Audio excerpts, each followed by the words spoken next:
जी हाँ, 16 दिसंबर दिल्ली गैंगरेप के चारों आरोपी दोषी करार दिए जा चुके हैं। अब एक ही आवाज उठ रही है, इन चारों को फांसी मिलनी चाहिए। क्या सजा होती है कल पता चलेगा, लेकिन फिलहाल मुंबई ले चलते हैं। संकेत पाठक हमारे साथ हैं। संकेत के साथ कुछ लड़के लड़कियां हैं। संकेत, मुंबई के लड़के लड़कियां क्या कहते हैं आज इन चारों गैंगरेप के आरोपी जो कि दोषी करार दिए जा चुके हैं, क्या सजा होनी चाहिए? मानक, जब ये वारदात दिल्ली में हुई थी उसके बाद मुंबई की सड़कों पर भी गुस्सा दिखा था, जो आज तक कायम है। हमारे साथ कई लड़कियां मौजूद हैं, हम उनसे सीधे बात करना चाहेंगे। आप बताओ कि क्या लगता है, कन्विक्ट हो गए हैं चारों आरोपी, क्या लगता है क्या सजा होनी चाहिए? उनको फांसी सिर्फ काफी नहीं है, उनको पब्लिक के अंदर डाल देना चाहिए, मारना चाहिए पब्लिक को पकड़ के। हम लड़की लोग के साथ ऐसा हुआ है, वो भी एक लड़की थी बेचारी, उसके साथ ऐसे करने की उन्होंने हिम्मत कैसे की? और उसके वजह से महालक्ष्मी रेप केस भी हो रहा है, क्योंकि सब लोग को एनकरेजमेंट मिल रही है। बिल्कुल, आप बताइए क्या फांसी होना चाहिए उनको, ज्यादा से ज्यादा सजा? डेफिनेटली फांसी होना चाहिए, और ऐसा कुछ ना कुछ तो एक्चुअल में एक बार होना चाहिए, क्योंकि जब तक ये नहीं होगा तब तक ये होगा ही नहीं। मतलब इन लोगों को मौका मिलता जाएगा, इन लोगों को एनकरेजमेंट मिलती जाएगी। और ऑब्वियसली ये तो मतलब मर्डर से भी ज्यादा है यार, पूरी लाइफ टाइम ये लेके झेलो। एक बार आप मर्डर कर देते हो, बंदा मर जाता है, लेकिन आप इसकी वजह से एक बंदी का पूरा लाइफ डिस्ट्रॉय कर देते हो। सीरियसली, अगर इससे कुछ ज्यादा बड़ी सजा है तो वो मिलनी चाहिए। सीधे फांसी की सजा की मांग मुंबई की लड़कियां कर रही, कुछ और लड़कियां उनसे बात करेंगे। आपको क्या लगता है क्या सजा होनी चाहिए? उम्र क्या दिया? फांसी? फांसी उनके लिए सिर्फ एक ही सजा होनी चाहिए। जब तक उन्हें सजा नहीं मिलेगी तब तक हम सब, कोई भी लड़कियां सेफ नहीं है। तो मानक, साफ तौर से आपने सुना कि मुंबई की लड़कियों की एक ही मांग है कि जो दोषी हैं उन्हें कड़ी से कड़ी सजा दी जाए, और फांसी से कम की वो उम्मीद नहीं करते। बिल्कुल ठीक है संकेत, लौटेंगे आपके पास। अलका लांबा भी हमारे साथ जुड़ गई। अलका, कोई कमेंट आपका? फांसी से कम कुछ नहीं आपके हिसाब से? बिल्कुल भी नहीं, बिल्कुल भी मंजूर नहीं है। और मुंबई की लड़कियों ने जो भी कहा कि महालक्ष्मी मिल का जो हादसा है वो टाला जा सकता था अगर इस केस में जो है ये सजा बहुत पहले, 9 महीने का समय लगा जो अपने आप में कम है, पर फिर भी मुझे लग रहा था इस गैंग रेप की जो सजा है वो सबके सामने अगर बहुत पहले आ गई होती तो मुंबई वाला भी एक और जो है गैंग रेप, और वो उसमें भी एक जुवेनाइल शामिल है, ये नहीं होता। वाकई आपको लगता है कि इस केस में मान लीजिए कल सजा आ जाती है, फांसी भी हो जाती है, उसके बाद ये मामले रुक जाएंगे? आप नहीं, मैं बिल्कुल देखिए मानती हूं, क्योंकि जो है जब एक अपराध होता है उसे जितना बड़ा दिखाया जाता है उससे ज्यादा बड़ा दिखाने की जरूरत है सजाएं क्या हुई हैं, क्योंकि हमें ये नहीं पता लगता। ये मालूम होता है बहुत बड़ा अपराध हुआ, लेकिन उस अपराध की सजा किसी को क्या मिली, जो असली डर पैदा करती है वो नहीं मालूम होता। लेकिन इस केस में कल जब फांसी की सजा चारों की होगी पूरे देश में, मुझे लगता है उसे जिस तरीके से हम सभी लोग, संगठन जो है, मीडिया दिखाएगा, जरूर खौफ पैदा होगा। मुझे जागरूकता होनी चाहिए, लोगों को पता होना चाहिए कानून में बदलाव आया है, और इस तरह के काम करने के बाद आपका हश्र क्या होगा ये आपको पता होना चाहिए।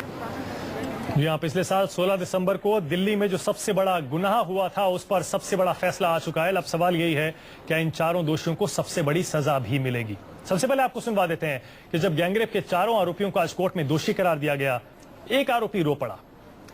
पीड़िता के माता पिता का क्या रिएक्शन था, माता का क्या कहना है, सुनिए। निर्भया का परिवार आज भी अपनी बहादुर बेटी के लिए लड़ाई लड़ रहा है और उम्मीद है कि न्याय जरूर होगा। निर्भया की मां इस वक्त हमारे साथ मौजूद हैं। आइए उनसे बातचीत करते हैं और जानते हैं कि कैसे बीता है उनकी बेटी के बिना उनका वक्त। 9 महीने आपके लिए कैसे रहे?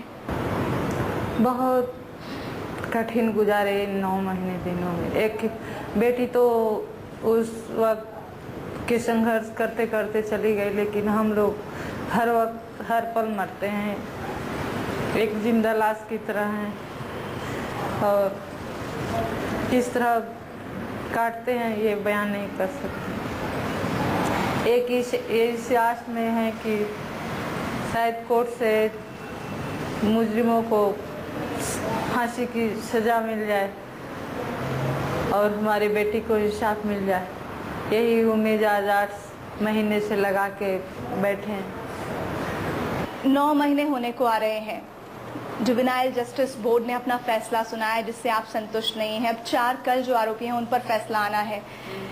ये जो 9 महीने बीते ये ज्यादा मुश्किल थे, या जो ये फैसला आना है ये बहुत कठिन है आपके लिए?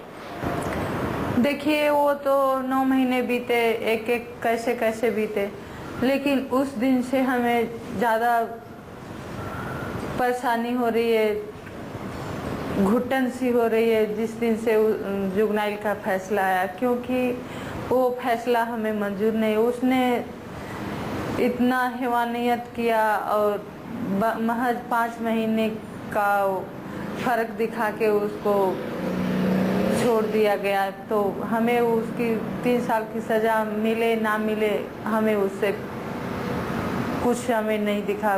वो तो उसको एक तरह से उसको बाल न्यायालय में रखा गया, उसको सारी सुविधा मिल रही है, तो उसके लिए तो एक तोहफे की तौर पे उसको छूट मिल, सब कुछ किया, उसको एक तोहफा मिल गया, पढ़ने का मिल गया। तो हमको ये फैसला मंजूर नहीं है। ये सोचकर एक बार को संतुष्टि होती है कि कम से कम चलिए मेरी बेटी नहीं रही, लेकिन मेरी बेटी को न्याय दिलवाने के लिए लोग आगे आए, अपने घरों से निकले। हाँ, हमें बहुत संतोष मिलती है, बहुत हिम्मत मिलती है, क्योंकि जहाँ भी जाती हूँ लड़कियाँ हमारे साथ खड़ी होती है और कहती हैं कि आंटी हम आपके बेटी की तरह हैं, तो हिम्मत मिलती है। तो इसीलिए हम सबसे रूबरू होते हैं कि हमारी बेटी तो नहीं है, लेकिन जिस तरह से इन मुजरिमों ने, एक 6 लोगों ने मिलके हैवानियत किया है, अगर इनको सही मायने में इनको सज़ा मिल जाएगी, फांसी हो जाएगी, तो हम यही चाहते हैं कि हमारी बेटी को भी इंसाफ मिल जाएगा और आने वाले समय में बच्चियों के लिए शायद कुछ फायदा हो जाए। कोर्ट के फैसले से आप संतुष्ट नहीं हैं। 4 जो और कन्विक्टेड हैं उन्हें सजा का ऐलान होना है। ये घड़ी, इसका इंतजार करना कितना मुश्किल हो रहा है आपके लिए? बहुत मुश्किल हो रहा है, एक एक पल गुजारना हमारे लिए बहुत मुश्किल है। रात को हम सोते हैं, नींद नहीं लगती है, वही जैसे बेटी हॉस्पिटल में पड़ी थी वही सीने आ जाता है। उसने तो उन लोगों ने तो एक एक करके सब लोगों ने उसकी ज़िंदगी बर्बाद कर दी। एक जानवर से बेहतर उसके साथ हैवानियत किया। आज उनके फैसले के लिए एक एक दिन हमें इंतज़ार करना पड़ रहा है, तो ये तो हमारे लिए बहुत मुश्किल है। कुछ कहना चाहती हैं तमाम लोगों से जो आपको सुन रहे हैं, देख रहे हैं, और कहीं ना कहीं उनके मन में जो उनके परिवार की बच्चियां हैं उनको लेकर खौफ है कि इस तरह की घटनाएं कहीं उनके साथ ना हो जाए। ऐसे लोगों से कुछ कहना चाहती हैं, कुछ अपील करना चाहती हैं? देखिए, हम सबसे यही कहना चाहते हैं जिनके बच्चियों के साथ ऐसा हुआ है, चाहे जिनके बच्चियां हैं, तो हम उनसे यही कहेंगे कि डरने से, छिपने से कुछ नहीं होगा। सब वो लोग सब आगे हैं, क्योंकि उनको शर्मिंदगी की जरूरत नहीं है। उन्होंने कुछ गुनाह नहीं किया। गुनाह तो जो किए हैं, शर्मसार उनको होना चाहिए, झुकना उनको होना चाहिए। और इसमें जिसके साथ कुछ भी होता है वो अपना रिपोर्ट करे, आगे आए और लड़के अपना हक ले। उनको शर्मिंदा होने की कोई जरूरत नहीं है। ये वो माँ है जिसने अपनी बेटी खोई है, जिसने अपनी माँ को अस्पताल में, अपनी बेटी को अस्पताल में हर दिन मरते देखा है। मनीषा, आपको नहीं लगता कि इस माँ के दर्द के लिए, इस परिवार के दर्द के लिए जो ये मांग कर रही है, फांसी की सजा होनी चाहिए? मानक, उन्होंने बहुत अच्छी बात बोली, और इसके साथ में मुझे ये लगता है कि ये सिर्फ हम संकेत समझे कि ये एक माँ है। दरअसल जिन भी माओं के बच्चियों के साथ इस तरह की कोई भी घटना हुई है, वो सारी माएं ये चाहती होंगी कि इस तरह का कोई कड़ा न्याय हो जिसका मैसेज जाए, और ये मैसेज बहुत दूर तक जाएगा और बहुत गहरे तक जाएगा। वो लड़कियां, जरूरी नहीं है किसी लड़की के साथ इतनी हैवानियत हुई हो, छोटी छोटी भी होती है। मेरा मानना है कि जब एक लड़की के साथ बलात्कार होता है, वो घटना जब पता चलती है तो हजारों सैकड़ों लड़कियां मन में इतनी डर जाती हैं, दहशत में आ जाती हैं, जो कभी बोल ही नहीं पाती हैं। जिनके साथ जो गुनाह हो रहा है वो तो बिल्कुल अलग की बात है। राखी, जब कोर्ट फैसला सुनाती है तो क्या पीड़ित और उसके परिवार का भी ख्याल रखा जाता है, उनकी भावनाओं का? बिल्कुल दोनों के भावनाओं का ख्याल रखा जाता है, बैलेंस किया जाता है, और उसके बाद ही आपने ऑर्डर पास किया जाता है।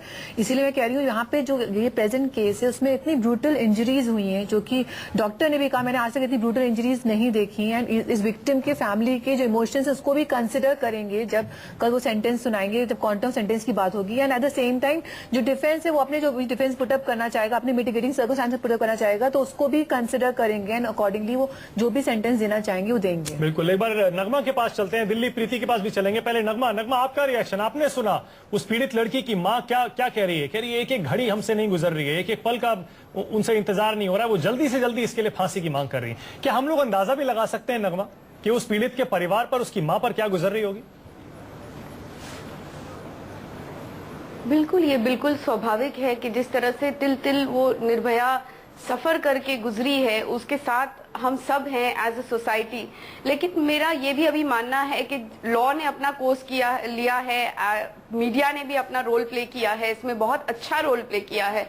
लेकिन जैसे निर्भया की माता जी बोल रही थी कि ये समाज के लिए, हर लड़की के लिए एक सबक है कि उसे आगे आना चाहिए, उसे केस रिपोर्ट करने चाहिए, क्योंकि ऐसे कितने केसेस हैं जो रिपोर्ट नहीं होते। ये फास्ट ट्रैक होने के बावजूद इसे 8 महीने लगे। और फिर मेरा तो ऐसा मानना है कि ऐसे वकीलों को जो बेवजह टाइम वेस्ट करते हैं, पैसों के लिए ऐसे केस लड़ते हैं, उनको तो कड़ी से कड़ी सजा मिलनी चाहिए। सोसाइटी और समाज ने उनको बाइकआउट कर देना चाहिए और ये जो टाइम वेस्ट करने का काम है इसे बहुत कम कर देना चाहिए। 1 महीने के अंदर फैसला निकल के आना चाहिए, चाहे वो केस रजिस्टर्ड हो या रजिस्टर्ड ना हो, लेकिन एक्शन फास्ट होना चाहिए और ऐसी सजा होनी चाहिए, प्योर ऐसा होना चाहिए कि कोई ऐसा फिर करने की कोशिश न करे। नगमा, मैं आपकी भावनाएं समझ रहा हूँ।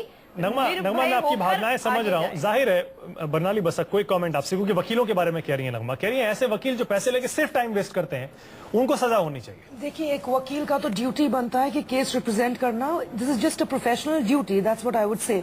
इस केस में हमने देखा है पूरा बार ने मतलब स्ट्राइक किया था, कोई भी अपीयर ही नहीं होना चाहते थे, लेकिन आगे आए 2-3 वकील आगे आए who took up this case. It's a constitutional right to have a defence lawyer. कोई भी अक्यूज्ड को मतलब उसका राइट बनता है। बचाव का मौका तो पूरा सबको मिलना चाहिए। राखी दुबे बिल्कुल मिलना चाहिए। अलका जी, देखिए, इसमें जो वकील का बयान है, मुझे लगता है जज को उस पर कड़ा एक्शन लेना चाहिए, क्योंकि जो वकील है उसका बयान सिर्फ राजनीति पर उंगली उठाना नहीं है। जज की जो आदेश है, जो वर्डिक्ट है, उसके ऊपर भी उंगली उठाना है। जज ने राजनीतिक दबाव में निर्दोषों को जो है वो सजा सुनाने जा रहे हैं कल। मुझे लगता है जज को बिल्कुल कानून को इसके ऊपर सख्त कार्रवाई करनी चाहिए। ऐसे वकीलों के ऊपर बिल्कुल इन्हें भी सजा मिलनी चाहिए। इतना बड़ा जो इन्होंने बयान दिया है, एक जजमेंट के ऊपर उंगली उठाई। टीना शर्मा, कोई कमेंट? क्योंकि देखिए जो बयान हमने सुना एपी सिंह का, आरोपियों के वकील, वाकई बहुत ऑब्जेक्शनेबल है। बिल्कुल नहीं, डेफिनेटली वो ऑब्जेक्शनेबल है, उसको हम मानते हैं। पर कई बार क्या होता है कि आपको उतना राइट है बोलने का जो उन्होंने बोला, और मैं आपको ये बताना चाहूंगी, ये बोलने का राइट है कि ये पॉलिटिकल साजिश है। डेफिनेटली उनको सी आई टेल यू,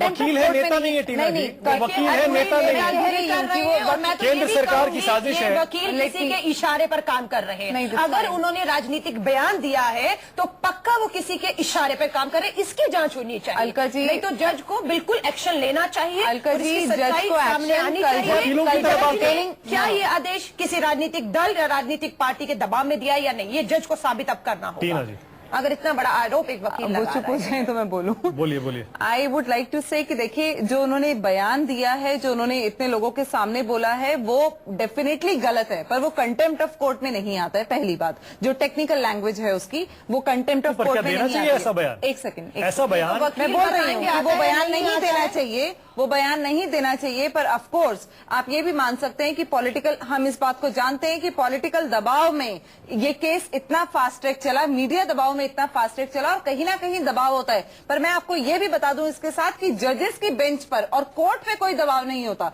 आज भी हम जब सुबह इसीलिए तो हम कह रहे हैं, नहीं, आप खुद ही कह रही हैं, मैं इसीलिए तो ये बात कह रहा हूँ कि वकीलों को वकीलों की तरह बयान देने चाहिए। मनीषा जी, आपको नहीं गुस्सा आया उनका बयान सुनकर? आरोपियों के वकील है, गुस्सा आएगा, बहुत गुस्से। बात ही ऐसी थी। लेकिन दूसरी बात ये, जैसे कि वकील भी कह रही हैं, जब आप किसी का केस लड़ रहे हैं तो आप उसके पक्ष में ही बोलेंगे।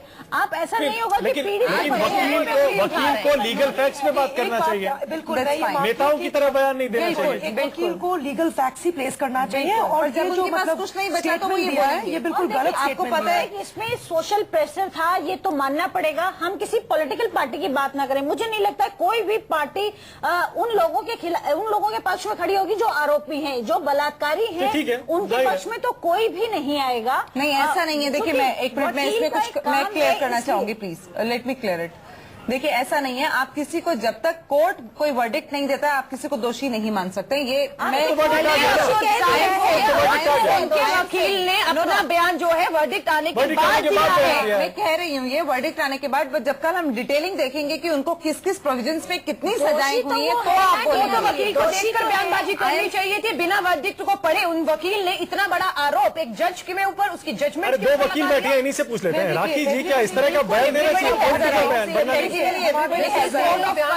मैं एक चीज बताऊंगी कि हम सबको ही मतलब right to freedom of speech and expression enjoy करते हैं, but there is a limitation also to it. हम कुछ भी आके मतलब पब्लिकली कुछ नहीं कह सकते हैं। ये जो वकील आके जो आज स्टेटमेंट दिया, ये बिल्कुल ही बकवास कर रहे थे, ये सबको नजर आ रहा था। वो ये कह रहे थे, ठीक है, एज अ डिफेंस लॉयर वो अपना डिफेंस पुट करे, वो अपने आर्ग्यूमेंट्स करे कोर्ट के आगे, that's a different issue. But वो जब मीडिया पे आके वो जो बयान दे रहे हैं, जो स्टेटमेंट दे रहे हैं, दैट इज टोटली रॉन्ग। बिल्कुल नहीं देना चाहिए कंटेम्प्ट ऑफ कोर्ट में नहीं आता मानक, आई वुड क्लियर इट। चलिए, नहीं आता कंटेम्प्ट ऑफ कोर्ट में, लेकिन जनता की अदालत में इस बयान को जरूर परखा जाएगा। प्रीति के पास चलते हैं। प्रीति, जरा इन लड़के लड़कियों से पूछिए, आज आरोपी के वकील जो ये बात कह रहे थे कि ये पॉलिटिकल दबाव में लिया गया फैसला है, ये सुनकर इन लोगों को गुस्सा आता है नहीं आता है? प्रीति, ये कि ये वकील के द्वारा कहा गया, जो डिफेंस के वकील थे, कि हमारे जो वो हैं क्लाइंट जो हैं उन्हें फंसाया जा रहा है, राजनीतिक साजिश का शिकार बनाया जा रहा है, उनके पास पैसा नहीं है इस वजह से। आपको लगता है ऐसा है क्या? ऐसा कुछ भी नहीं है, और अगर ऐसा होता तो वो इस बात को क्लियर करते, और सिर्फ पैसे से नहीं होता, उन्होंने इतना ब्रूटली ऐसे ये सारा काम किया, तो हमें नहीं लगता कि इस बात को ऐसे उन्होंने अपने आप को बचाने के लिए बात बोल रहे हैं। और ऊपर से जो 3 साल की सिर्फ सजा दी गई है माइनर को, और माइनर जब ऐसा हरकत कर रहा था तब उसको नहीं लगा कि वो माइनर है, इसलिए मुझे ये वाली बात बिल्कुल पैसे की बात नहीं बल्कि साक्ष्यों की बात हमें करनी चाहिए। आपके मुताबिक जो वकील कह रहे हैं डिफेंस के, वो सही कह रहे हैं? जी बिल्कुल नहीं। मैं सिर्फ 2 पंक्तियां कहना चाहूंगी कि आवाज उठती है, उठकर दब जाती है, उन सफेद लिबास पहनने वालों के नीचे दबकर रह जाती है। यहाँ पर अपनी अभिव्यक्ति को बताने के लिए, कहने के लिए हर तरीका अपनाना चाह रही हैं छात्राएं, लेकिन बस ये बताना चाहती हैं कि गुस्सा हमारे भीतर भी है, सख्त से सख्त सजा होनी चाहिए। आपके मुताबिक क्या ये जो वकील दलील दे रहे हैं कितनी जायज है? जी, अब वकील है तो अपने क्लाइंट को बचाने के लिए झूठ तो बोलेंगे, ये उनका काम है, पर इसका मतलब ये थोड़ी है कि वो कल्प्रिट नहीं है। मानक, वही बात जो मीडिया में भी अभी लगातार जो मेहमान मनीषा जी भी कह रही थी कि वो अपने क्लाइंट के पक्ष में ही कहेंगे। आपके मुताबिक? मैम मुझे बताइए, क्या वही लोग जिनको उन्होंने कहा, जो क्रिमिनल्स हैं पूरी दुनिया में, वही रह गए हैं जो जिनके ऊपर इल्जाम लगाया जा रहा है कि उन्हें फंसाया गया है, उन्होंने रेप करा होगा तभी उन पे, सिर्फ उन्हीं पर इल्जाम क्यों? ये एक अपने आप में बड़ा सवाल है। आपके मुताबिक? वकील ही नहीं, उसके मम्मी पापा से पूछो कि वो सही है, वकील तो गलत है पर उनके मम्मी पापा सही कह रहे। क्या लोग झूठ कह रहे कि उसके साथ रेप हुआ है? तमाम जो साक्ष्य हैं वो उनके खिलाफ जाते हैं, वो क्या सब झूठ है आपके मुताबिक? मैम, दुनिया में क्या बाकी इश्यूज कम पड़ गए हैं जो ये एक लड़की की इज्जत को उछाला जा रहा है इस तरीके से? एक लड़की के साथ इस तरह से नृशंस बलात्कार किया जाता है और दलील ये दी जाती है कि उसके साथ जिन लोगों ने ऐसा किया है वो गुनहगार नहीं है, उन्हें राजनीतिक साजिश के मुताबिक फंसाया जा रहा है। आपके मुताबिक ये सही है? मैम, उस लड़की के दोस्त ने भी उन लोगों को पहचाना था कि 9 महीने पहले की यही वो 6 जन है, फिर आज वो कैसे कह सकते हैं कि उन्होंने बिल्कुल सही बात है प्रीति, बिल्कुल सही बात है प्रीति, बिल्कुल सही बात है। सबूतों के आधार पर बहुत अच्छी जांच की है दिल्ली पुलिस ने, हर कोई तारीफ कर रहा है। सबूतों के आधार पर अदालत ने इन चारों को दोषी माना है, और शायद ऐसा लगता नहीं है कि अब हाईकोर्ट और सुप्रीम कोर्ट से भी इन लोगों को कोई राहत मिलने वाली है।